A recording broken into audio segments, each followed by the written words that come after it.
Bati ce sont les meilleures équipes, les grandes équipes, the main event, the best and the champions. Ayo namwe mu magambo avugwa muri iyi ndirimbo abantu benshi bakunda gusa kumvwa na bake muri bo. Iyo ndirimbo rero ni igiye kubiduherekeza muri iki kiganiro aho tugiye kuba tuganira kuri uyu mwana w'icyamamare, umwana wamamaye akiri muto cyane.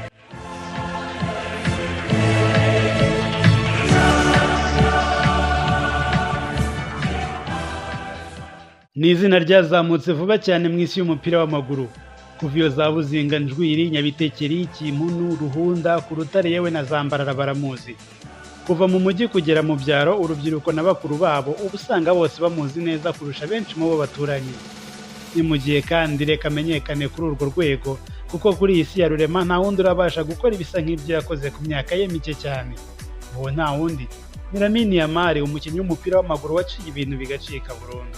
Uyu mwana ntabwo yabaye inkingi mwikorezi mu ikipe ya Barcelone gusa, ahubwo n'ikipe y'igihugu ya Espagne niwe ibishingiyeho, mu gihe nyamara uyu mwana ataruzuza n'imyaka 18 yonyine. Mu biganiro byacu bicukumbuye uyu munsi twashimye kukugezaho amateka y'uyu mwana umaze gukora ibisa n'ibitangaza ku isi yose, kandi aje mu Rwanda akaba atakwemererwa kwinjira mu kabari ngo yigurire n'agacupa. Lamine Yamal yavutse ku itariki ya 13 Nyakanga mu 2007, avukira muri Barcelone.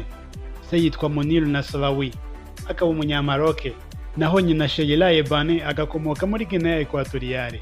Lamine Yamal akaba umwana wagaragaje kare cyane ko afite impano yo gukina umupira w'amaguru.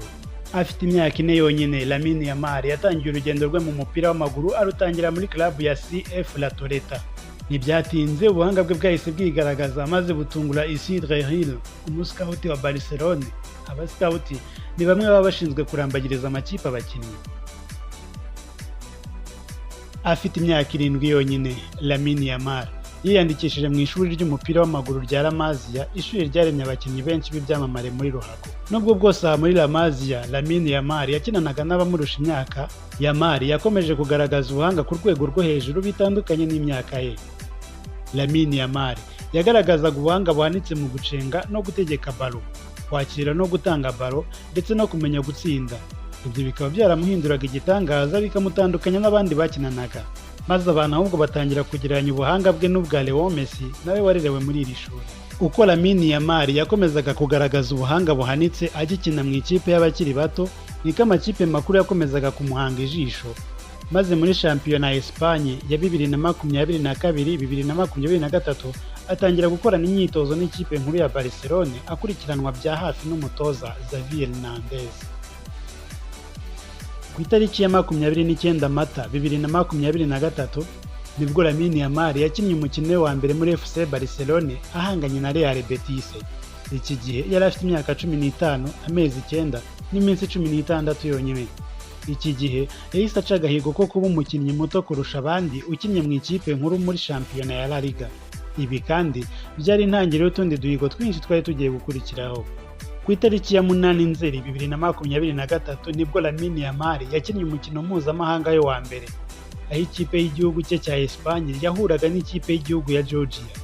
Nubwo akiri muto, Lamine Yamal amaze kwigwizaho ibigwi bitagira ingano, yaba nk'umukinnyi ku giti cye cyangwa uduhigo yaciye afatanyije n'ikipe ye.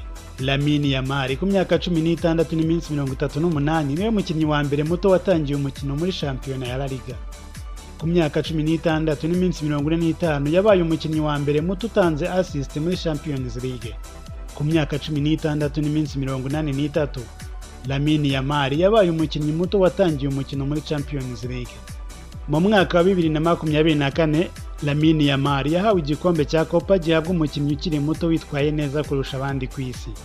Muri uyu mwaka kandi UEFA yamuhaye Golden Boy, igihembo gihabwa umukinnyi ukiri muto wirushanwa. Uduhigo uyu muhungu yaciye ni twinshi kandi nuba kitwongera ntabwo nakomeza kuturondora. Cyakora reka turebe ibikombe amaze gutwara mu buzima bwe. Lamine Yamal ari kumwe n'ikipe ya Barcelone batwaye ibikombe bya La Liga 2022, 2023 ndetse na 2024-2025. Batwara Copa del Rey 2024-2025. Batwara igikombe kiruta ibindi cyo muri Espagne uyu mwaka wa 2025. Nanone kandi ari kumwe n'ikipe y'igihugu cye cya Espagne batwaye UEFA Champions League y'Uburayi 2024. Mu by'ukuri Lamine Yamal ni umukinnyi isi ya football yitezeho ibitangaza mu myaka iri imbere ugereranyije n'imyaka afite uyu munsi ndetse n'ibigwi amaze kwigwizaho.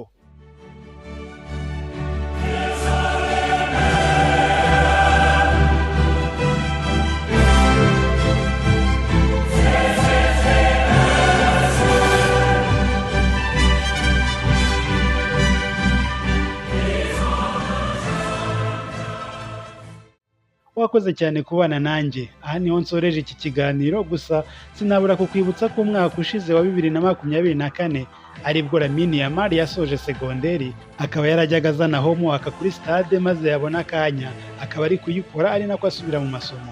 Njyewe nitwa Leonce Kwizera, hasta la victoria siempre.